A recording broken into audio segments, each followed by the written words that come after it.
You believe he was sleeping with his ex too? Yes, I do. She would get a hold of me off of Facebook and tell me that they're still together. Me and her have broke up, and yes, I've done stuff with my ex when we've been broke up. It wasn't just when we were broken up. Okay.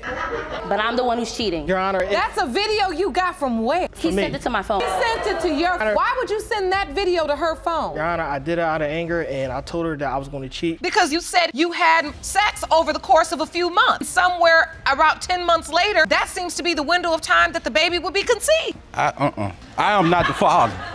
Can you even handle this? Mr. Wright unloads a ton of doubt about the paternity of little Ariana, blaming Ms. Kane's not-so-little white lies for his skepticism. He's adamant that if the paternity test comes back negative, he's hitting the road and cutting ties with Ms. Kane for good. This moment really throws us into the emotional deep end of their rocky relationship. Strap in, because it only spirals from here. Mr. Wright, you say that Ms. Kane has repeatedly lied to you, and you have every reason to doubt the paternity of one-year-old Ariana. That if the results of today's paternity test prove you are not biological father, you plan to walk out of this courtroom and have nothing to do with Ms. Kane again. You'll need to sit down for this one. In a jaw-dropping reveal, Mr. Wright recounts a spicy moment when Ms. Kane flirted with him right after he towed her car, showing just how messy and intertwined their relationships are. Ms. Kane openly admits to sending a flirty text, which only stirs up more distrust from Mr. Wright. Keep your eyes peeled. The drama's about to get even juicier. You went over there, got the car, but when you get to her house, your boy's girl was flirting. No, she didn't flirt till I left. Like 5 minutes later, she sends me a text message. Oh,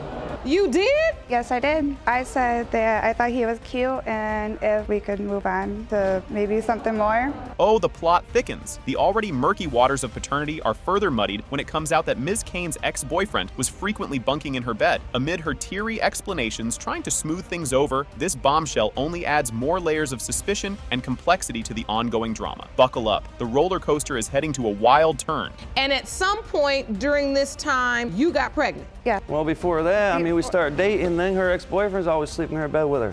What? No, it wasn't like that. He came over to my house. When he helped me move in, he needed somewhere to stay. And I said, whatever, you could sleep in here. I gave him his blanket. We had What about separate the beds. floor? Are Yeah. you sure? Nothing happened. 100%. Talk about a complicated living situation. Mr. Wright spills the beans on his current living arrangement, revealing that he still shares a roof with his ex, which obviously throws a wrench into his relationship with Ms. Kane. This revelation highlights just how tangled and chaotic their personal lives are. The revelations keep coming, and trust me, you'll want to stick around for what's next. Mr. Wright, what's your ex doing all this time? Because you living in the house with her, right? My ex is, I guess, stay at the crib, take care of her kid. Well, she's still at the house then. Right. She's and you're still at the house. living with her while Right. you're dating But Ms. Kane. I sleep in the living room, she sleeps in the room. And now, Ms. Kane, do you believe he was sleeping with his ex too? Yes, I do. She would get a hold of me off of Facebook and tell me that they're still together. Me and her have broke up, and yes, I've done stuff with my ex when we've been broke up. It wasn't just when we were broken up. Okay. Here's where the tension hits a fever pitch. At a pivotal moment, Ms. Kane drops a bombshell by admitting to Mr. Wright, both during her pregnancy and again more recently, that he might not be the father. This explosive admission comes out during a heated exchange and massively amps up the emotional stakes of the proceedings. The next clip is a doozy. Don't miss it. She told me twice that it might not be mine. Oh, And then she told you? She and then told you? while she was pregnant. You Yes, I did told tell him her. while you were pregnant that Yeah. this baby is not his. Right. I mean, just a couple months ago, she told me. We got into an argument, and I was like, I'm going down and filing for full custody. I'm going to file for paternity test, and I'm filing for full custody. She was like, you might want to go file, because she probably ain't yours anyway. Oh, that's when she said it. Yeah, because he always wants to think that he can just control everything I do. He wants me trapped in a house all the time. The courtroom is on edge. As we reach the climax of this episode, the paternity test results are finally revealed. Pertaining to one-year-old Ariana Wright, it has been determined, Mr. Wright, you are Ariana's father. Told you. Hold the phone. Mr. Boykin drops a bomb, claiming his fling with Ms. Gully was just a brief spring breeze. Yet here he is, firmly denying fatherhood to her child, Messiah Gully. He's all geared up to clear his name in court today. Just wait till you hear Ms. Gully's side of the story. Mr. Boykin, you claim that your relationship with the defendant was nothing more than a spring fling. You say after disappearing for 9 months, Ms. Gully resurfaced claiming you fathered her son, Messiah Gully. Get this, Ms. Gully fires back with gusto, insisting Mr. Boykin was the only man she was with during those key baby-making months, and she's sure he's the daddy. Buckle up, because her confidence is about to meet Mr. Boykin's denial head-on. Ms. Gully, you say that the defendant is the only man you slept with during the window of conception, and you are positive he is Messiah's biological father. Yes, Your Honor. Mr. Boykin isn't buying any of it. He recalls their casual summer trysts, likening them to a fleeting summer breeze. Definitely not father material, according to him. And bam, he didn't even know about the pregnancy. The plot thickens, and Ms. Gully is up to bat next. Your Honor, I'm here to prove, to tell the court and to tell her that I am not the father. I am not Messiah's father. We only had sex a couple times. It was like a summer breeze going through the wind. I actually did not know that she was pregnant. And so you truly believe you are not child's I'm father? not the father, Your Honor. Here's a twist. Ms. Gully claims she rang up Mr. Boykin from the hospital the moment she learned about her pregnancy. Mr. Boykin, however, plays the surprised card, saying it was news to him. The courtroom's heating up. Don't peel your eyes away now. I have no idea. He knew that I was pregnant because I called him from the hospital when I found out that I was pregnant. So you're saying that's a lie for him to come in here and say that he didn't even know you were pregnant? Correct. All right, I want to know how you all met. What's this relationship about? We were just friends at the time, chilling, hooking up.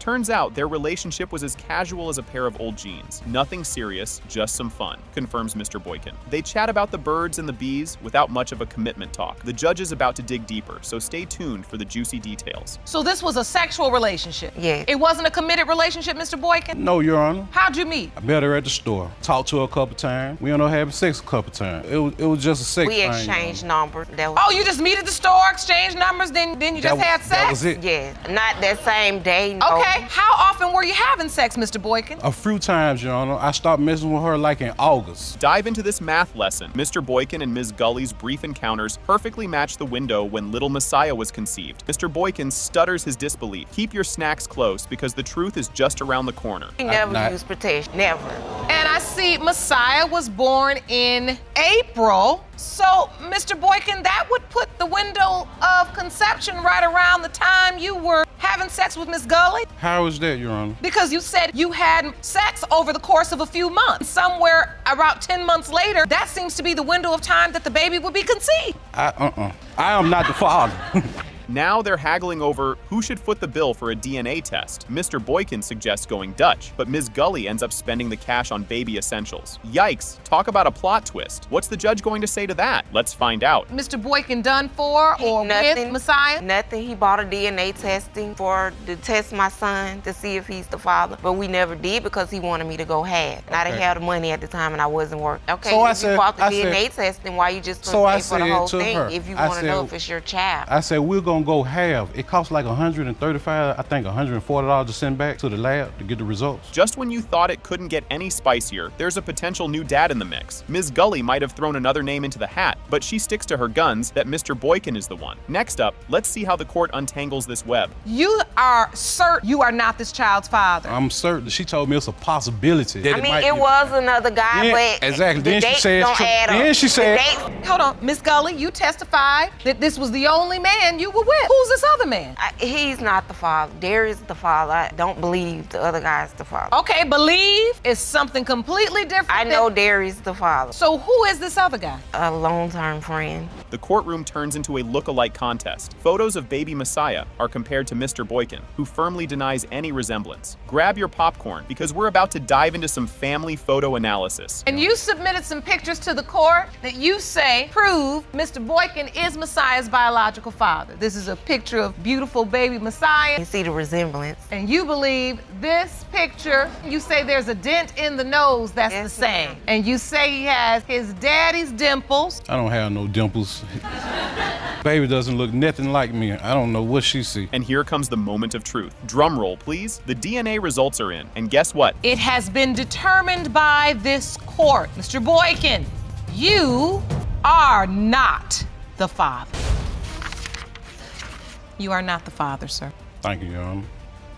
Can you believe she just said that? Ms. Whitman reveals that she cheated on her partner, Mr. Mapson, with Mr. Anderson, and is uncertain about the paternity of her 1-month-old daughter, Michaela. The revelation causes a stir among the audience, highlighting the tension and emotional stakes involved in the case. If you thought that was a bombshell, just wait for the next clip. It's a doozy. Ms. Whitman, the man you claim you love standing in our courtroom hallway, but you confess you cheated on him with the defendant. That's right, Your Mr. Honor. Anderson. So today you're here to determine the paternity of your 1-month-old daughter, Michaela, in hope of saving your relationship. You won't believe Mr. Anderson's response. Mr. Anderson admits to knowing about Ms. Whitman's relationship with Mr. Mapson and accuses her of being involved with other men. His hope is that the paternity test will prove he is not the father, adding another layer of complexity and drama to the proceedings. Buckle up because the accusations start flying now, and it's quite the spectacle. Mr. Anderson, you say you knew Ms. Whitman's relationship when you slept with her, yet claim she was also intimate with other men as well. Furthermore, you say you hope today's results prove you are not the father of Ms. Whitman's daughter. Yes, Your Honor. You were in a relationship with Mr. Mapp. Yes, we were in a relationship. The tension just keeps building. Mr. Anderson claims to have seen Ms. Whitman with other men, intensifying the accusations against her. His detailed account of her alleged week-long stay with his cousin, who is also implicated in the situation, escalates the tension in the courtroom. Hang on, because things are about to get even more heated. This next part is a real jaw-dropper. I have doubts because I know she was sleeping with other men besides me. Specifically, how do you know that? Because I've seen them up there. Up where? Me, for No, one. I need details. This is court. You Okay. say you saw them with your own eye. Yeah. Explain yes. to the court. We are all, this is a small town. Everybody knows everybody. Everybody knows who drives what. This particular person I know stayed with her a week. This next part is a game changer. The paternity issue is further complicated when Ms. Whitman mentions that she announced her pregnancy on Facebook and informed both Mr. Mapson and Mr. Anderson, leading to mixed reactions and further disputes over the paternity. The stakes are high, and the next revelation is even more shocking. Trust me, you'll want to see this. My baby mama, she didn't even call. I sent you the picture of the pregnancy test. And you sent it to Mr. Anderson. Yeah. Did you Yes, send it to anybody yes. else? I sent it to Mitch too through Facebook. Was he excited about the pregnancy? Yes, he was very excited. And then like maybe 2 weeks later, I told him that it could be someone else. So I did, Your 2 Honor. weeks after you initially told him, I am pregnant, you were honest and said, this child could be someone else's. Yes, Your Honor. Just when you think it can't get more emotional, Ms. Whitman discusses the emotional difficulty of going through her pregnancy and the birth alone, as Mr. Anderson had cut off all communication and Mr. Mapson distanced himself due to the paternity doubt. What comes next might just tug at your heartstrings. Get ready for an emotional roller coaster. And were you all still supposed to be in this relationship time? Were you all trying to work through this? Yeah, we was still working through it. I feel bad not showing up, telling her I was gonna show up, but it was just the situation. I went through the whole birth alone, the whole 9 months. He even stopped talking to me, and I couldn't get a hold of Mr. Anderson because he blocked all communication, books, telephone. Here's a twist no one saw coming. There is a humorous yet poignant moment when it's revealed that both potential fathers, Mr. Anderson and Mr. Mapson, wanted Ms. Whitman to pay half of the DNA testing fees. This highlights the ongoing conflict and the financial aspects of the paternity test. But the drama doesn't stop here. Watch what unfolds next. It's unexpectedly hilarious. She done gone half on the baby and won't go half on the DNA test. Your Honor. But now that doesn't make no sense. Your Honor.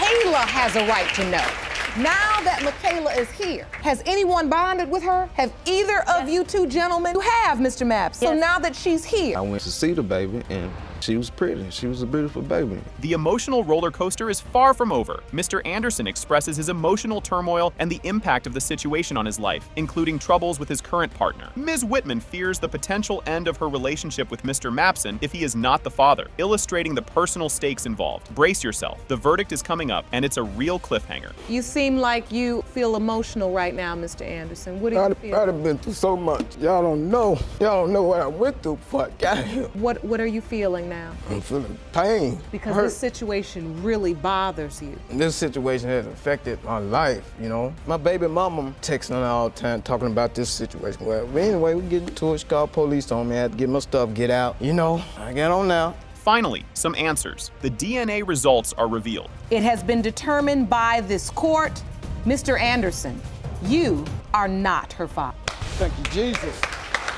Thank you, Jesus. I knew it. It has been determined by this court, Mr. Mapson, you are her father. Strap in for this wild ride. Mr. Fields kicks off the courtroom drama by dropping bombshells about Ms. Nicholson's alleged infidelity and even her shocking admission that he isn't the father of their child. As he outlines his grievances and suspicions regarding paternity, the tension in the courtroom begins to simmer. Just wait, it heats up even more from here. You claim the defendant has lied to you, cheated on you, and even told you herself that you are not child's father. Yes. Ms. Nicholson, you deny being unfaithful and say Mr. Fields is the one who has cheated and you can prove it. You thought that was juicy? Well, buckle up. Mr. Fields dives deeper into his doubts, detailing how Ms. Nicholson's late returns from work and some very questionable items found in her car, like panties and an overnight bag, only fuel his suspicions. This revelation sends ripples through the courtroom, setting the stage for even more eye-opening twists. The plot thickens in the next segment, so stay tuned. Well, Your Honor, Sharice is a liar. The reason why I'm saying this is because Sharice gets off of work at 5 o'clock in the morning and she doesn't come home until 9 o'clock.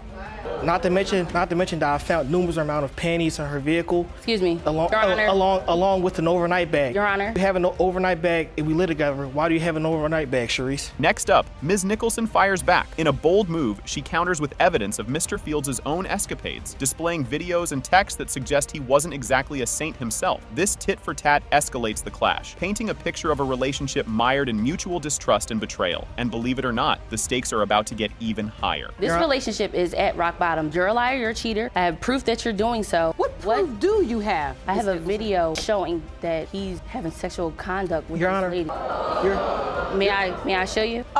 You submitted this video to the court. Yes. Hold your popcorn, because here comes a bomb. The courtroom screens a video provided by Ms. Nicholson that allegedly captures Mr. Fields in a not-so-innocent act with another woman. The audience gasps are audible, and the shock factor skyrockets. But keep your eyes peeled, there's more drama just around the corner. First, I'd like to see her evidence. Submitted a video to the court. Yes. Let's take a look at that evidence. But I'm the one who's cheating. Your Honor. That's a video you got from where? He sent it to my phone. He sent it to your phone. Why would you send that video to her phone? Your Honor, I did it out of anger and I told her that I was going to cheat. Just this morning before we got here hours ago, she told me that she slept with another man. She took my son to go see him last week. That's actually his dad. Time for a reality check with some calendar math. Mr. Fields presents a meticulously marked calendar to support his paternity doubts, pinpointing supposed discrepancies in their relationship timeline alongside Ms. Nicholson's questionable interactions with a coworker. This analytical approach brings a new dimension to the dispute, but get ready because emotions are about to spill over again. Mr. Fields, why are you The doubting? reason why I'm saying this is because I have a calendar to show the conception of his time and the conception that I caught her cheating. You believe the conception dates are off. So you didn't think she was having sex with anyone else, but she was. Yes. How do you know that? Her own cousin even told me she was having sex with another dude and that dude called her phone. Was my cousin there to actually see that we were having sex? Your Honor, her cousin knew the guy's name, the car he drove, and everything. Grab the tissues. It's about to get emotional. Amidst the courtroom chaos, Ms. Nicholson breaks down in tears, overwhelmed by the pain and stress of the paternity dispute affecting her and their child. This poignant moment highlights the deep emotional toll the case has taken on her. Brace yourselves, the emotional roller coaster isn't over yet. He believes that it's his son, but something is telling him to not believe it because his insecurities are telling him not to believe it. Well, Sharice, why do I not believe it? Because of yourself. You're insecure. Why am I Clarity, insecure? you told me that you were the same way with your ex-girlfriend. You're insecure because you think that I'm cheating when you're the one who's doing it in reality. So you believe you do nothing to make me believe I don't that. do anything. Explain the hickeys, your Looks neck, just like and the hickeys on I your never chest. had a hickey on my neck. Never. You don't even suck on my neck. Gear up for a pivotal turn. As the paternity test results loom, Mr. Fields reflects on his role and reaffirms his commitment to the child, hinting at a moment of possible redemption. This introspection suggests a glimmer of hope for his relationship with his child, regardless of the test outcome. The next revelation is a game changer. You're providing for it. Why are you providing for a child that you don't think is yours? I told you that I'm going to provide for my son until I'm proven otherwise. All right.